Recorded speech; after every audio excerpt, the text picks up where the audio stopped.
Hola chicos, ¿cómo andan? Bueno, vamos a ver una cadena básica de mastering. Vamos a empezar por algo bien básico y vamos a ir complejizándola eh, a medida que vayamos agregando procesos.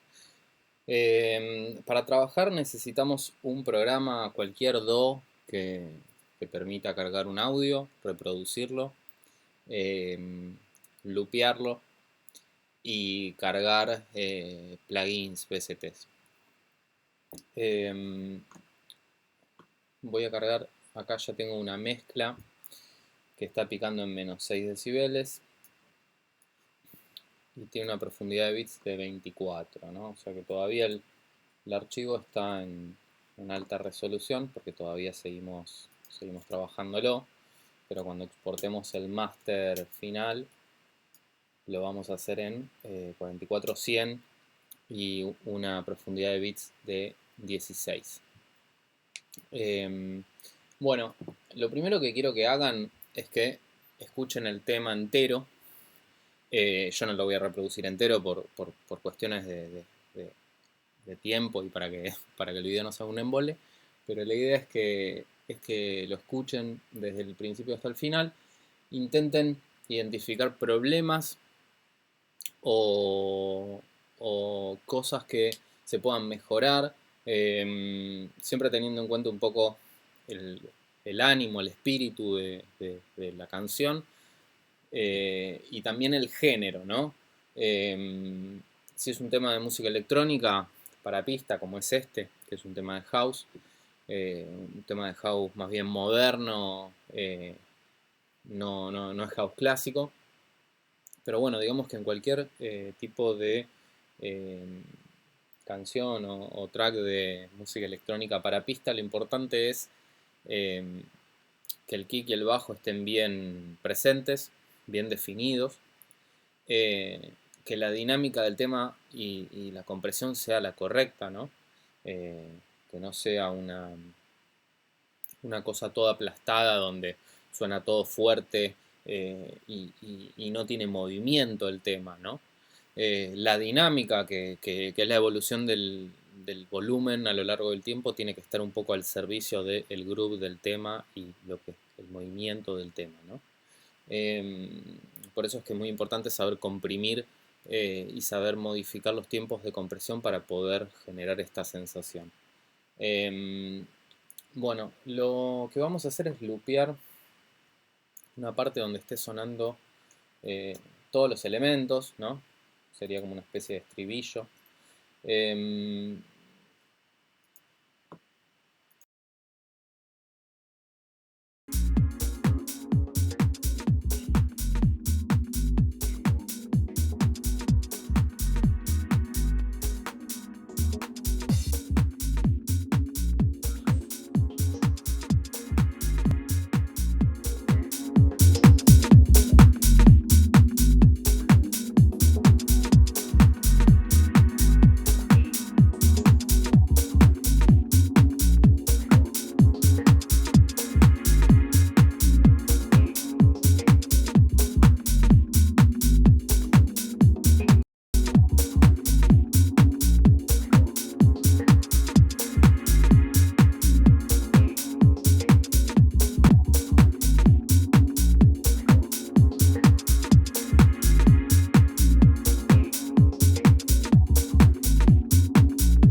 bueno, este loop lo vamos a estar escuchando un rato largo, así que intenten hacer el loop bien, sin la pérdida, digamos, del tempo, así no sienten la diferencia cuando pega la vuelta, porque eso los va a desconcentrar. La idea de esto es que puedan apagar el proceso y volverlo a prender y concentrarse realmente en el cambio en el sonido y no estar distraídos por otra cosa.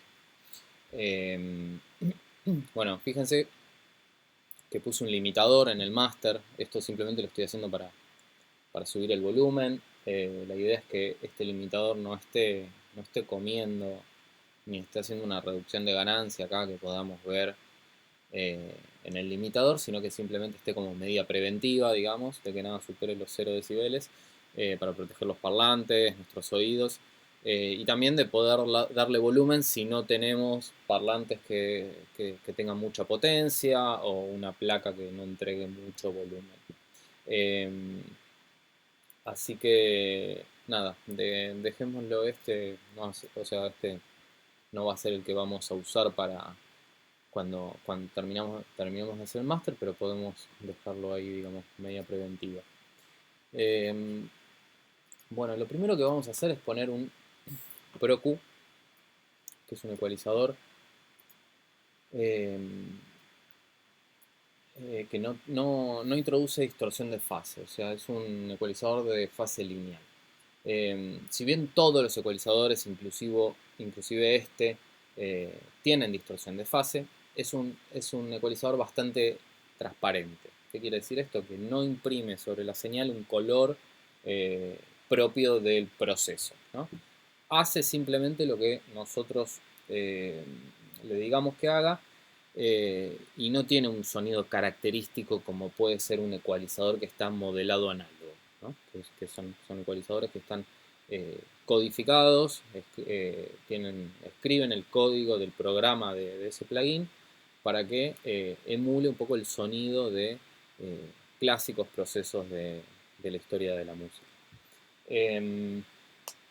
Bien, una de las cosas que se suele controlar en el mastering es el exceso de sublow. ¿Qué quiero decir con exceso de sublow? El rango de frecuencias debajo de 60 Hz o debajo de 80 Hz.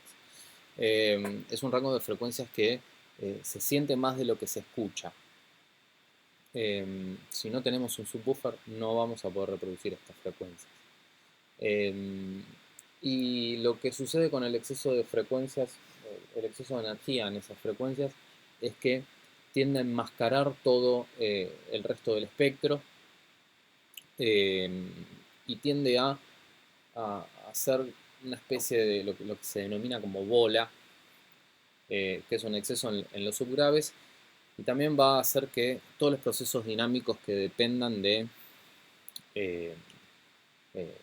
una detección de amplitud, que básicamente son todos, que leen lo que está entrando y aplican una compresión de acuerdo a eso, va a hacer que trabajen más lento. Las frecuencias graves por definición son más lentas, entonces tener mucho exceso de energía ahí va a hacer que los procesos dinámicos, digamos, cuando la señal cruce el umbral, el compresor se va a adaptar de una manera, va a estar trabajando sobre algo que en realidad no es audible. Entonces, este rango de frecuencias, si bien si no hay energía ahí o hay muy poca, la canción va a parecer que le falta cuerpo, que le falta peso. La idea es más bien controlarlo. Y una de las maneras de controlarlo es hacerle un pequeño corte. Y para esto, este tipo de ecualizadores, que son bastante transparentes, vienen muy bien. Un corte en 30 Hz con 18 dB por octava. Esto no es una regla general. Puede ser obviamente esto más hacia la izquierda, más hacia la derecha, diría no muy arriba, diría no arriba de 40, porque ya ahí estaríamos sí restando mucho, pero digamos lo que está haciendo este corte es hacer simplemente como una especie de control, ¿no? E ir reduciendo gradualmente, y este tipo de curva, 18 dB por octava, es una curva bastante musical, si se quiere, poco notoria. Bueno, lo que voy a hacer es apagar el filtro, volverlo a prender, e intenten concentrarse en lo que pasa en el low, ¿no? Lo que pasa con el kick, lo que pasa con el bajo. Si se definen más, si de pronto sienten que se redondean un poco. Este es un tema que ya está desde el vamos, con un balance tonal más bien tirando para los graves, así que esto es bastante necesario.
Si se fijan, lo que está restando es muy poquito, muy poco y de un rango de frecuencias que la verdad que es muy poco audible. Y lo que pasa es que el, el kick de pronto se redondea un poco más, el bajo se redondea un poco más, eh, y a la vez enmascaran menos y se definen un poco más justamente porque no están siendo enmascarados por todo ese peso que tienen ahí abajo. Otra de las cosas que se suelen hacer en, en el mastering es buscar y reducir resonancias. Y estas resonancias a veces aparecen en la mezcla final justamente por la suma de todos los armónicos entre los instrumentos. Y puede que haya frecuencias muy particulares que sean un poco hirientes o filosas. Y restando estas frecuencias eh, con una pequeña reducción de 1 o 2 decibeles, se limpia bastante eh, esta canción y a veces podemos, obviamente, si esto lo hacemos, digamos, si restamos en vez de 1 o 2, restamos 6 y lo hacemos en muchas resonancias, lo que puede resultar es que pierda un poco de impacto y quede como un poco lavada la señal, quede como un poco eh, gris, sin definición, ¿no? Así que hay que tener cuidado con los valores que vamos a usar. Fíjense que yo acá tengo el Pro Q eh, en, una, en un rango de 3 decibeles, más menos 3, ¿no? Si esto lo cambian, obviamente cambia la escala y de pronto si ustedes hacen una pequeña subidita así, pero están en una escala, acá estoy haciendo un realce de 8 decibeles. Bien, esto es una locura para una instancia de mastering. Eh, Generalmente una ecualización típica de mastering tiene varios puntos haciendo pequeñas correcciones de medio decibel, 1 decibel, 2 decibeles, 3 decibeles, pero nunca 8, ¿no? Eso quizás son valores que se usan en la mezcla, pero si tenemos que modificar un rango de frecuencias en 8 decibeles en el mastering, quiere decir que hay algo que se puede corregir en la mezcla y que si lo hacemos en el mastering va a perjudicar a varios instrumentos que estén compartiendo ese rango de frecuencias con otros. Eh, Así que ponemos acá el rango de frecuencias, perdón, el rango de amplitud, digamos, de decibeles en más o menos 3. Y lo otro que podemos hacer es, mejor dicho, lo que les estaba hablando de las resonancias, lo pueden buscar haciendo una técnica que es bastante conocida en ecualización en general, que es buscar la frecuencia. Eso lo pueden hacer levantando y afinando bien el ancho de banda, hacer algo bien finito, ¿no? Como cuando buscan alguna zona que por ahí suene fea o suene linda para atenuar o para aumentar, pero si no, lo podemos hacer en decibeles, el valor de Q más angosto posible, y acá pueden aislar la frecuencia. La mayoría de los EQ de fase lineal tienen esta opción, así que voy a arrancar arriba y voy a ir bajando de a poco, soleando ese rango de frecuencias. Obviamente va a sonar bastante hiriente y feo de por sí porque es es un ancho de banda muy angosto, pero lo importante de esto es encontrar algún punto realmente feo.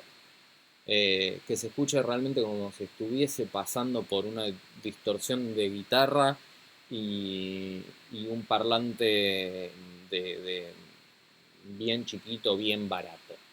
Eh, es un ruido como metálico, a veces se genera como un tono constante. Eh, bueno, si encontramos uno ya lo van a identificar.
Bien, no sé si llegaron a escuchar eso, pero ahí había una resonancia que en un momento, la verdad que se escucha bastante feo, bastante metálico, y es un punto que podríamos restar.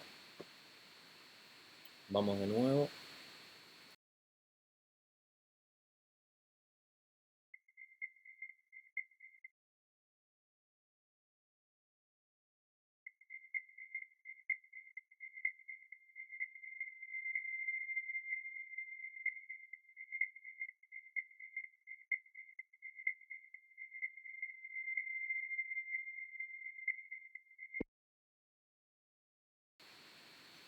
Vieron, por momentos es rítmico, responde por ahí a un clap, a un snare, pero por momentos aparece, será un synth seguramente que se suma a eso eh, y se escucha realmente feo. Bueno, en ese caso restamos un decibel.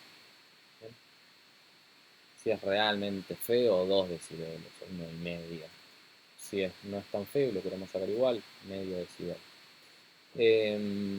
Y partimos desde donde dejamos el anterior y seguimos escuchando.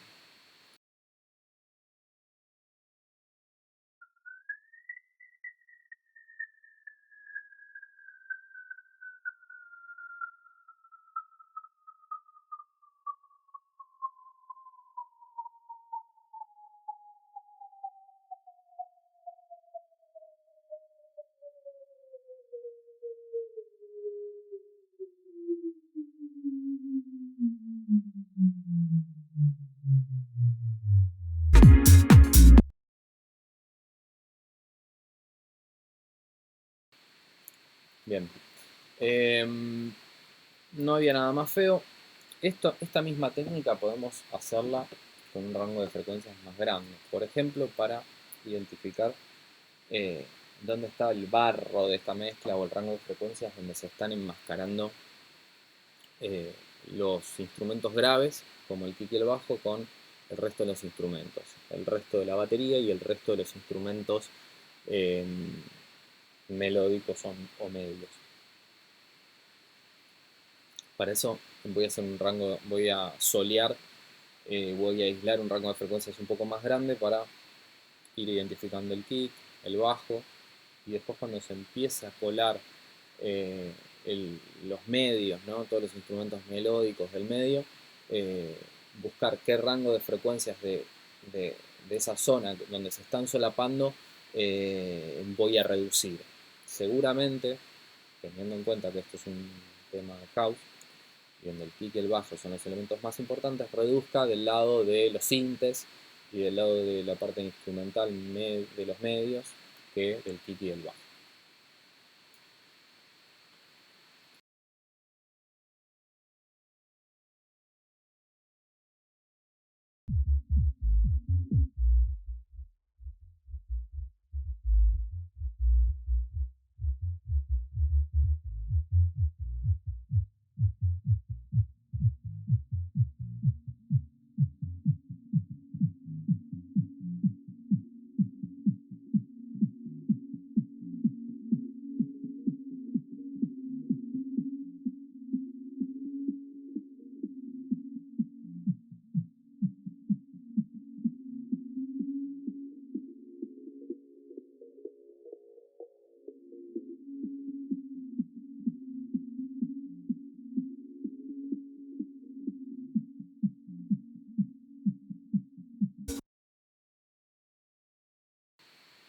Bien, si pudieron ver, pudieron escuchar, mejor dicho, cerca de 200, se escuchaba como medio plástico, medio dentro de un balde, así que lo que voy a hacer es atenuar un decibel con un ancho de banda un poco más grande que el de la resonancia, para que sea un poco más notorio.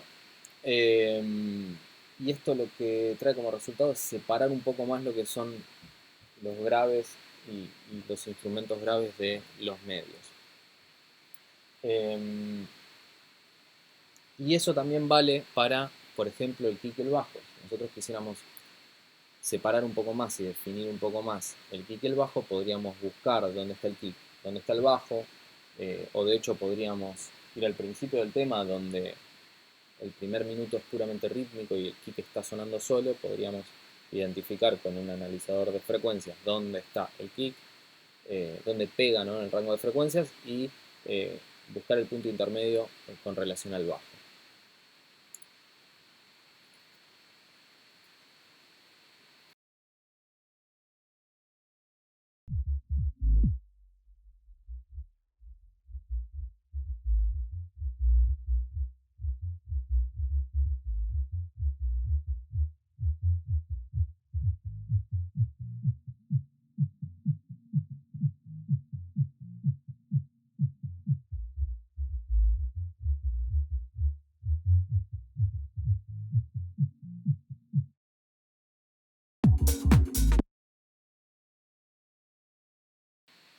Bien, el kick está más o menos en 50, ¿no? La parte como más low del kick y después la parte más alta, más del ataque de la primera fundamental está cerca de los 100, ¿no?, que sería el primer múltiplo.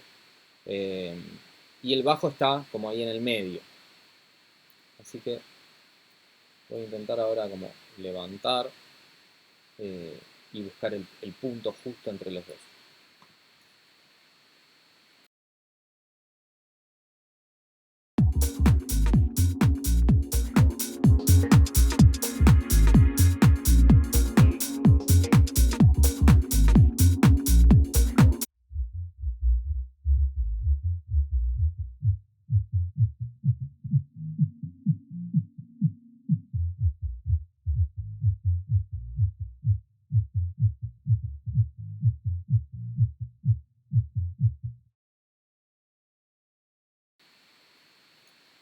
Ahí creo que estoy justo en un lugar donde no voy a perjudicar nada de las notas del bajo ni tampoco demasiado del kick. Así que voy a restarle también un decibel. Ahí sí, más finito, porque tampoco quiero llevarme tanto de esos dos elementos tan importantes. Bien, y de esa manera vamos a separar un poco más el kick del bajo.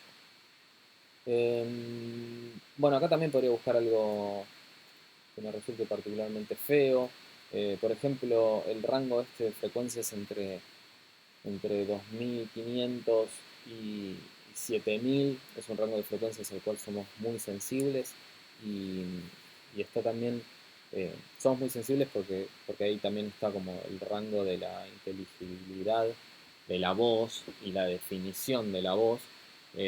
Entonces, si hay mucha energía en ese rango de frecuencias, es bastante cansador e hiriente, y si hay muy poca energía en ese rango, eh, no tiene como impacto y se empieza a no entender. Eh, Así que podríamos buscar en ese rango.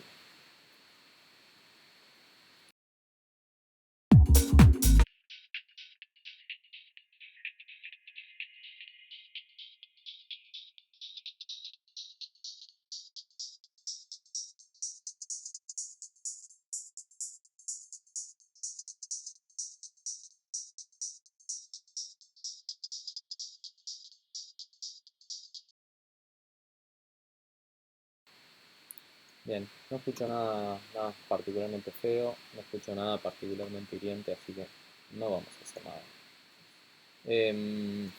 Podría, acá también muchas veces se hace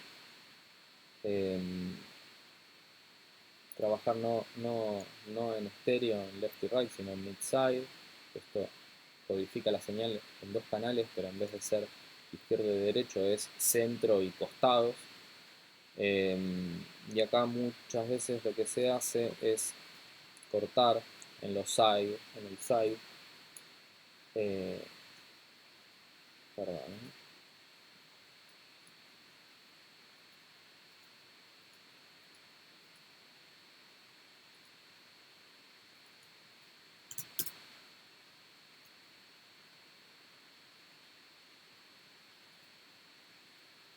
Bien.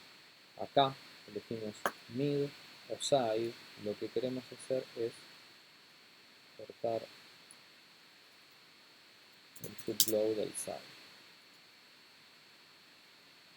Esto está bien, debería estar en usted, left y right.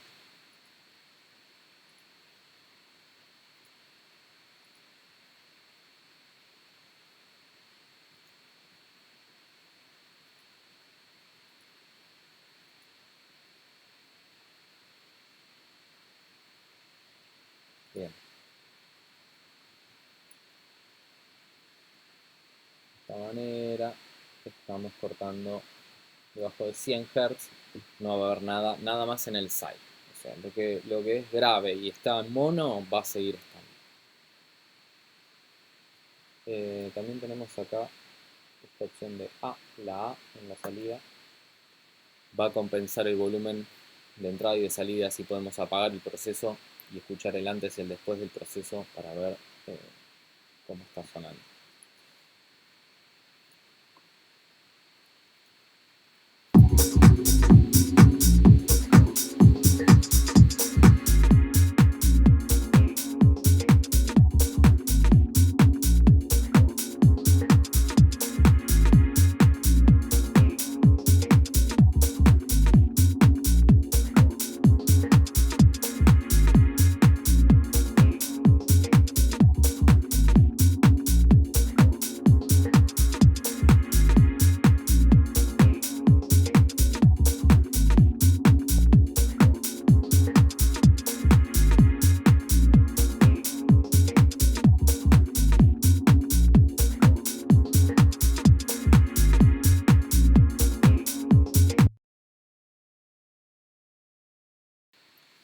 Bien, bueno, no hay una gran diferencia, se define un poco más el low, que era lo que necesitábamos corregir.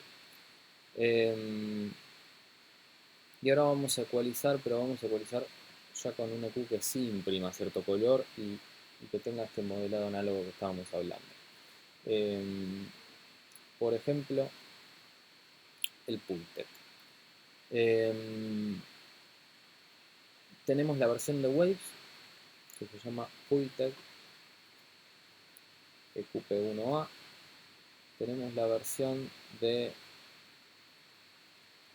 T-Rax de ICA Multimedia, que se llama Vintage Program EQ1A. Y tenemos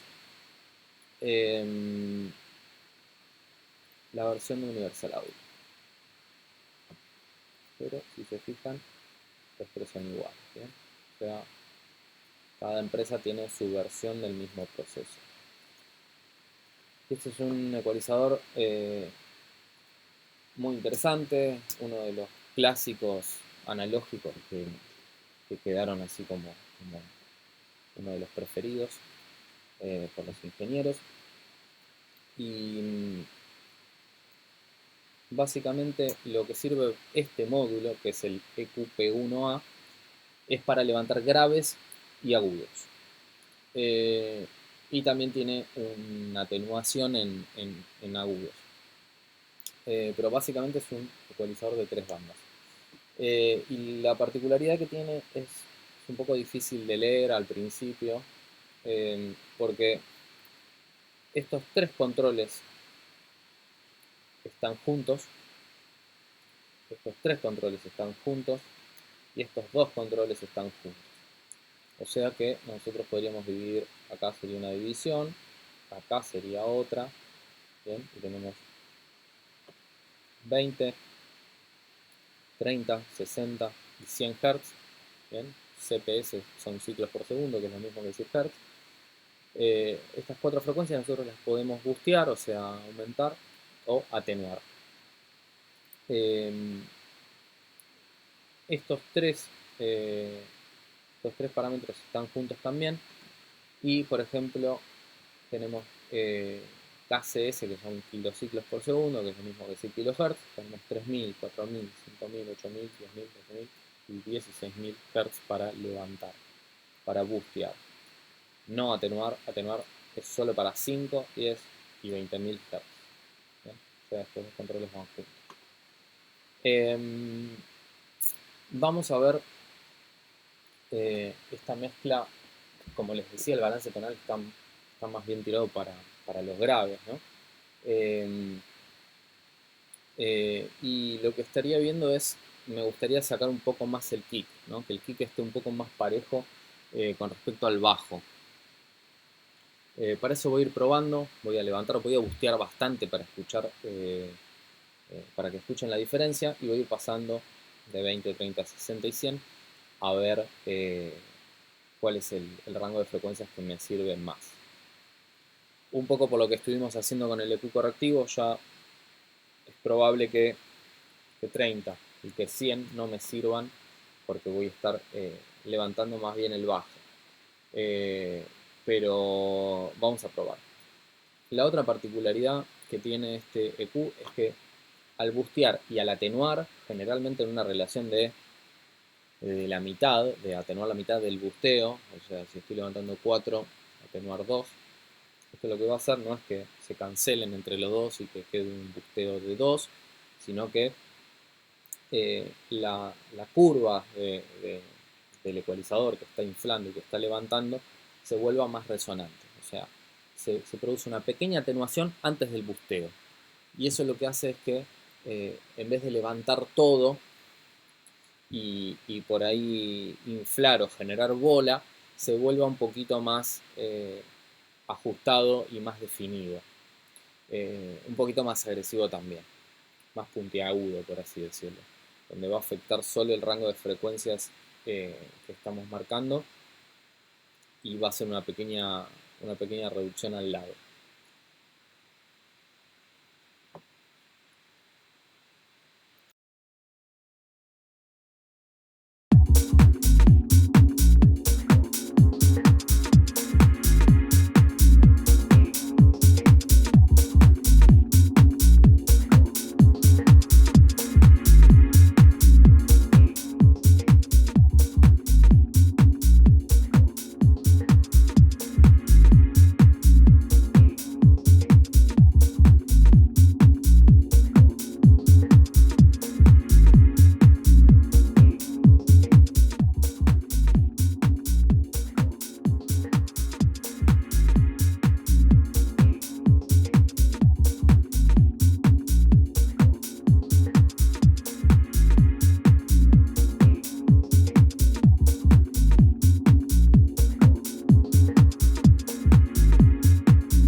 Bueno, lo que hice fue levantar un poco los medios también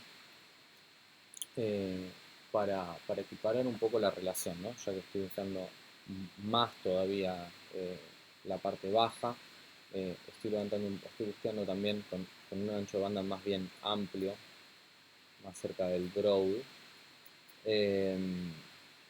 para equipararlo un poco. Todavía me falta levantar los hi-hats también, ¿no? Levantar la parte del aire, la parte aguda. Pero como me quedé sin bandas, voy a recurrir a otro. Por ejemplo, el Apex Vintage Excite. Bueno, este es un compresor que si le levantamos el input va a empezar a comprimir y va a empezar a afectar la dinámica. Lo que no nos interesa para nada en esta instancia, simplemente lo vamos a usar porque también es un excitador de armónicos, también tiene un modelado análogo, por lo cual vamos a ponerle un poquito nada más y simplemente estamos sumando 3 en la entrada, tenemos 3 de input y menos 3 de output para que el nivel se mantenga, pero se genere un poco esta distorsión armónica que estamos buscando. Esto me va a levantar el brillo, me va a ecualizar de alguna manera. ¿Bien? Vamos ecualizando, pero generando armónicos. Otro también que está bastante bueno para levantar agudos es el MAG, que está, este Apex Vintage Exciter está en Waves, y este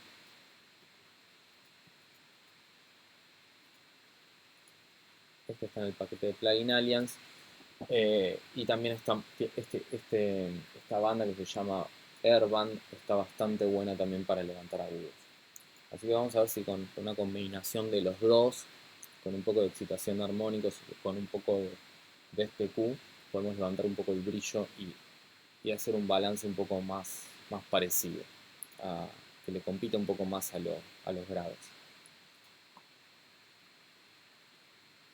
Apago primero este, después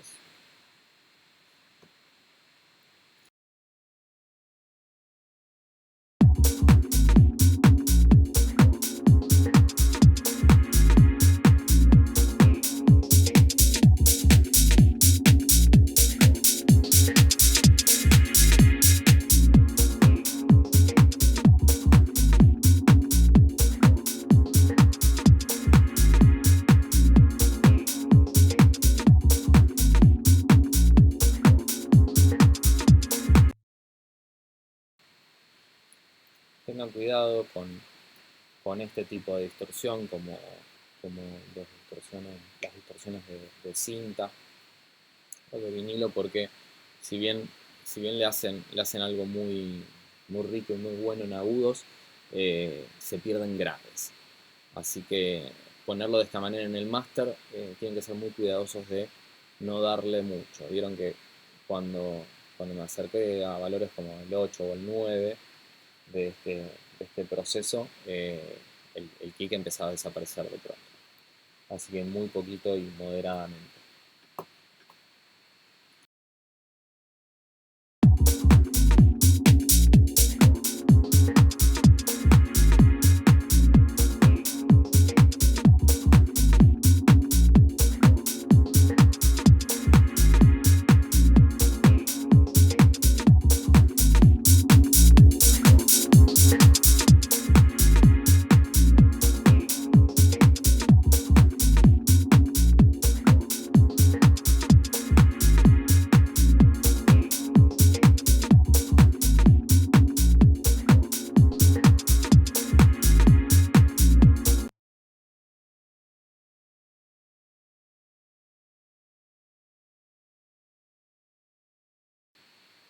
Bien.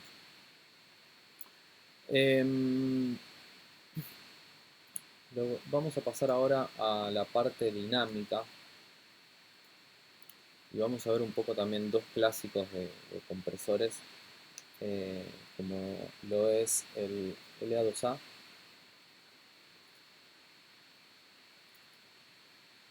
que es este, que tiene la versión de Waves, que se llama CLA 2A, la versión de Waves, y está la versión de T-Rax, que se llama White 2A,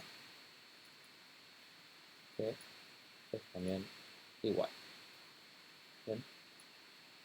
también cada empresa tiene su versión de este clásico analógico,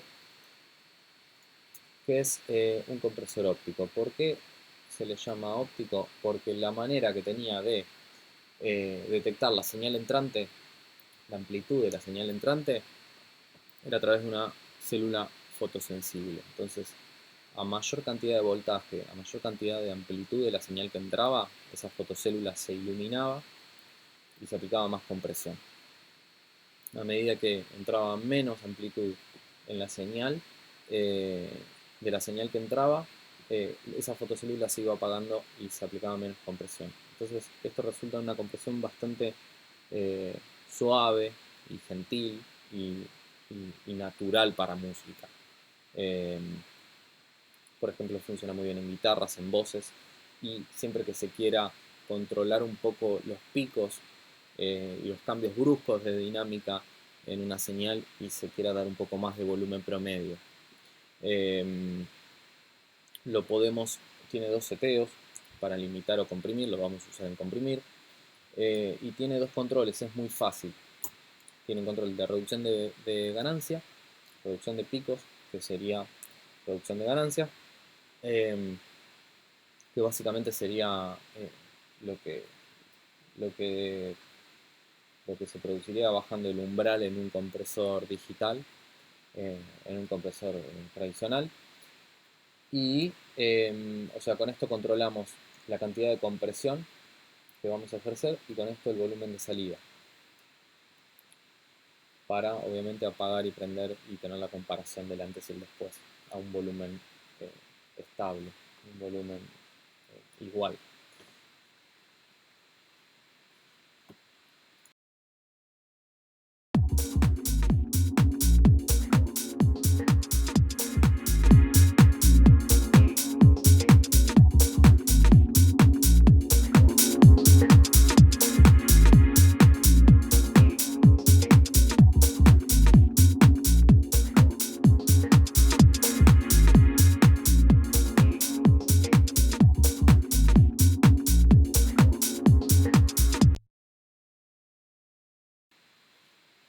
Bueno, ahí estaba ejerciendo una compresión de cerca de 5 decibeles. Esto es bastante para hacerlo de esta manera, así en serie, ¿no? Si generalmente vemos este tipo de compresión, o podemos hacer este tipo de compresión cuando lo hacemos en paralelo. Yo acá podría agrupar este proceso, hacer una copia de la señal y hacer una mezcla entre la versión comprimida y la versión sin compresión, y de esta manera, de forma paralela, donde tengo más control entre la señal comprimida y la señal con toda la dinámica, puedo hacer una especie de blend de mezcla y que no se note tanto. Pero puesto de esta manera, en serie, comprimiendo todo, se empieza a sentir como ahogado, se empieza a sentir apretado y como que le falta definición, justamente porque estamos perdiendo mucha dinámica y estamos comprimiendo de más. Así que recomiendo usarlo de la manera que les decía, agrupando, abriendo las cadenas, haciendo otra cadena que no tenga nada. En uno tengo el compresor, en otro no tengo nada y hago una mezcla entre estos dos. Generalmente van a tener más de la versión dry que de la versión comprimida, si estamos comprimiendo en estos valores, o que simplemente busquen una reducción de ganancia de medio decibel, un decibel, que la aguja se mueva pero que no esté yendo y viniendo todo el tiempo, porque si no lo que va a pasar es que si estamos teniendo una reducción de 5 decibeles de ganancia, la parte, por ejemplo, la caída del tema o el puente o una parte donde haya menos amplitud, se me va a venir para arriba y la parte que estaba más arriba, el kick, el bajo, se me va a estar aplastando y van a estar siendo muy comprometidos por el compresor. Y van a perder dinámica y van a perder definición. Así que lo mejor es que darle un poco de compresión buscando simplemente regular las diferencias entre, por ejemplo, este pico y este pico, Bien, solamente reducir un poco la diferencia entre los puntos más altos de la señal.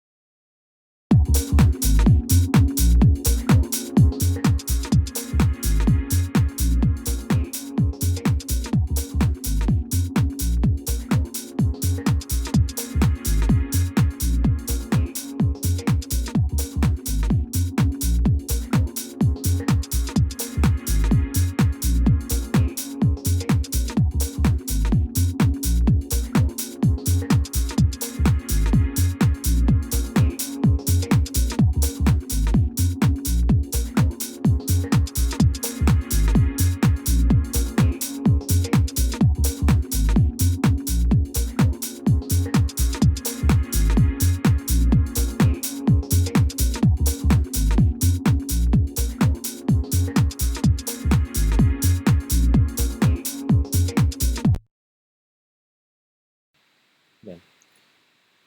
Otro clásico, también compresor, que puede funcionar como este o puede no funcionar como este y funcionar mucho más rápido, es el 1176.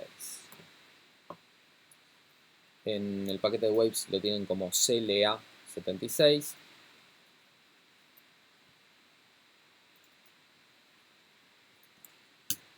En el paquete de T-Rax lo tienen como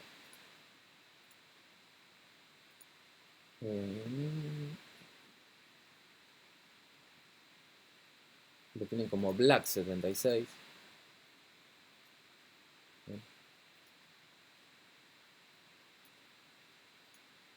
Hay varias ediciones de este compresor.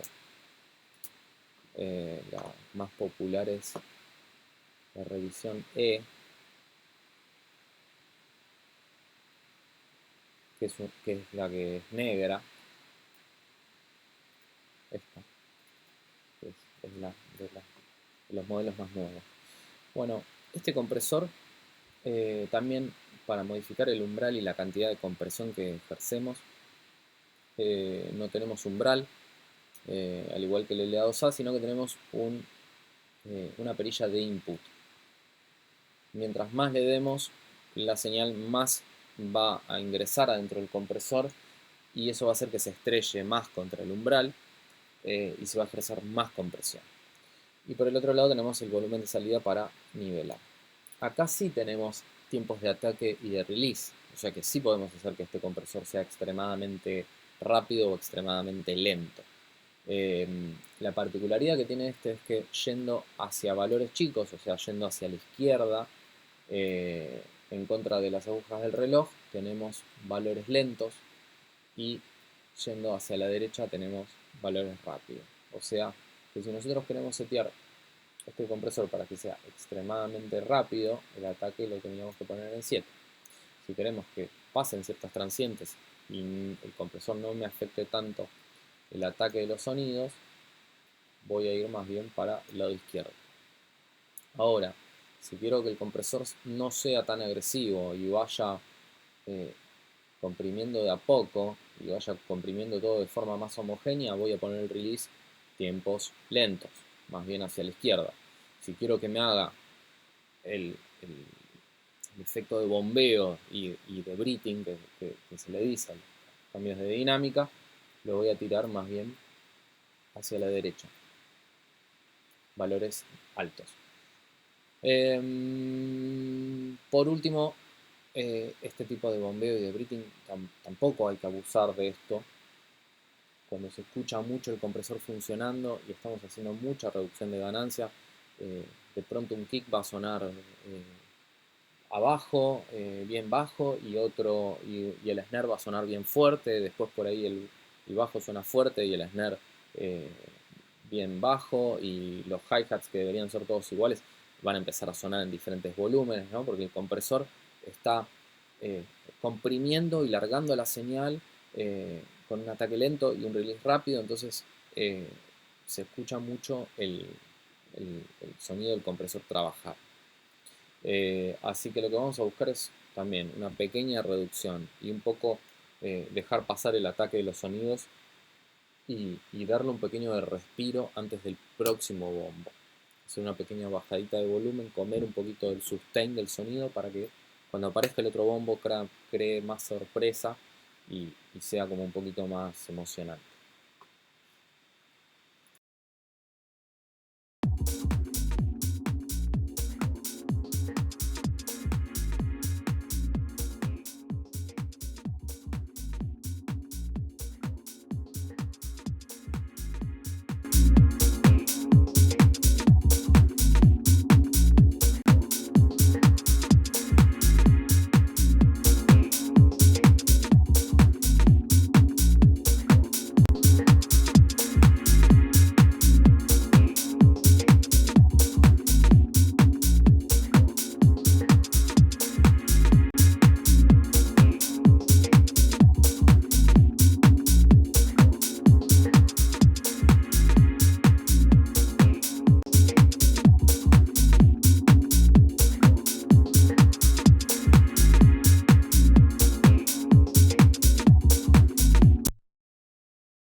Bien.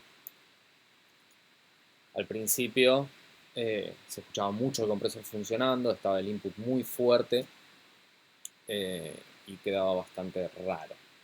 Bien, por último el limitador. El limitador es el proceso que más volumen final nos va a dar, pero al mismo tiempo es lo que más nos va a comprometer las transientes y el ataque de los sonidos y lo que va a hacer que de pronto todo empiece a sonar fuerte y a la vez no.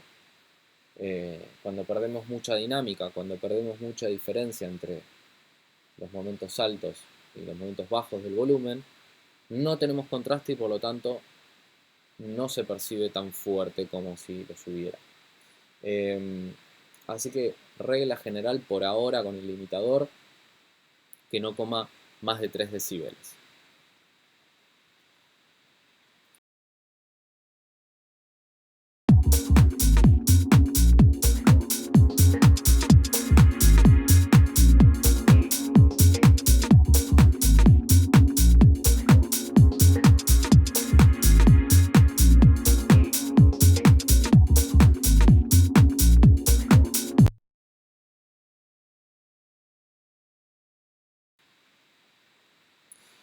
Bien, ahora si quisiéramos comparar el antes y el después de este máster, yo lo que puedo hacer es, voy a agrupar todos estos sonidos dentro de un instrument rack, voy a abrir las cadenas, esta es mi cadena de master donde tengo todos mis procesos y voy a hacer una nueva donde va a ser mi mezcla.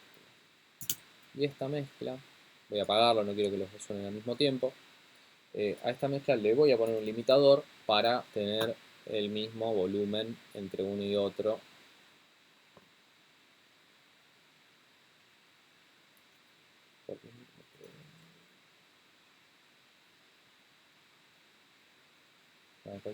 L1. Da igual.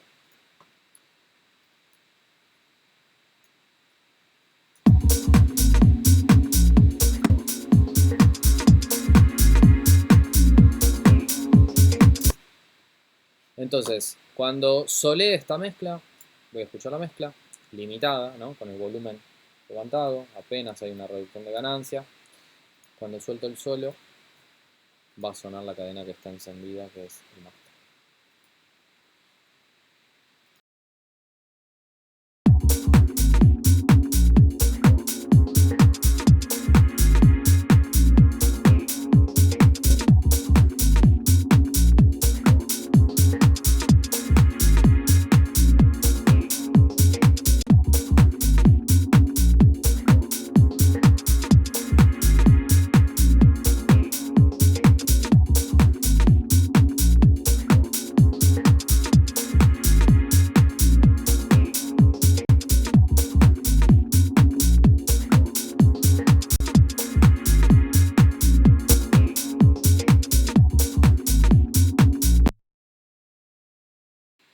Bien, también podríamos en este momento referenciar con otro tema, que hay un tema que nos gusta, que tenga elementos parecidos, ¿no?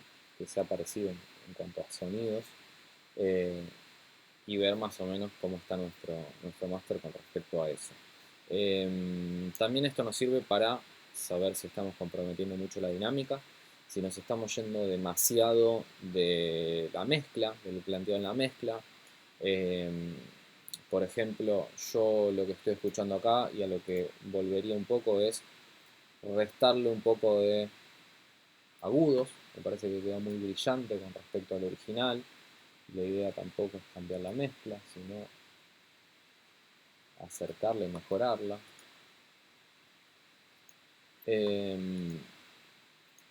Y básicamente eso. Cuando querramos exportar, seleccionamos con panel, seleccionamos todo, exportar audio, y ahora sí vamos a exportar en WAV 16 bits, opción de editor Power 3 y MP3 también, por las dudas, para distribución en internet. Bueno, esto fue todo, espero que les haya servido y después voy a estar contestando preguntas. Gracias, que estén bien.